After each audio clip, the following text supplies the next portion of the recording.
तहत उन्होंने गीत भी लिखे, उन्होंने दूसरी विधा में कविताएं थी।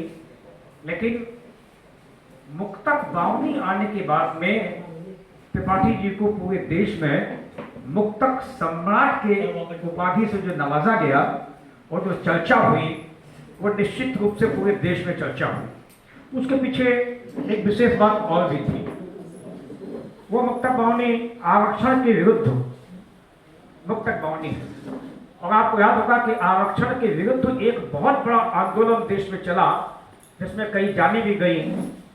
बहुत ही क्या कहा जाए कि बहुत ही गर्म माहौल था उस समय का। और फिर ऐसे में मुक्तक बावनी लिखना और फिर समय आए तो पढ़ना।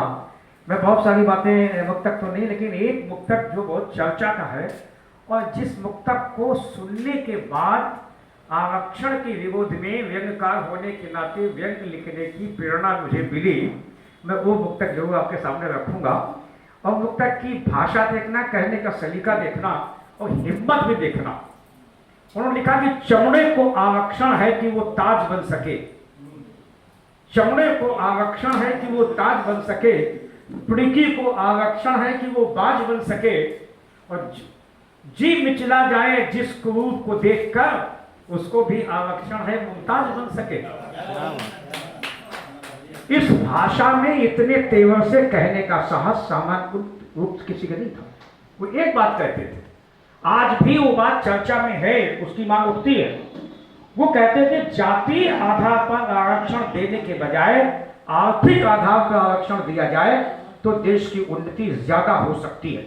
और इस बात के लोग सहमत भी थे, लेकिन राजनीति ने इस बात को आगे बढ़ाने नहीं दिया।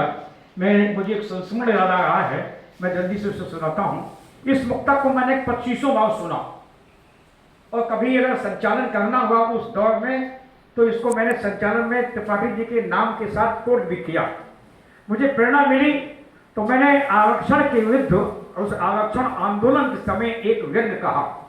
उस व्यंग्य को कहने के बाद में मैंने कई जगह पढ़ा, लेकिन एक जगह मुझे त्रिपाठी जी बहुत याद आए जब एक घटना हुई। मैं जल्दी से बताता हूँ आपको। पहले वो व्यंग्य सुन लीजिए, 5-10 लाइन का है। वो ये है कि आरक्षण विरोधी भीड़ पर पुलिस ने गोली चलाई, एक गोली सनसनाती हुई भीड़ से दूर खड़े की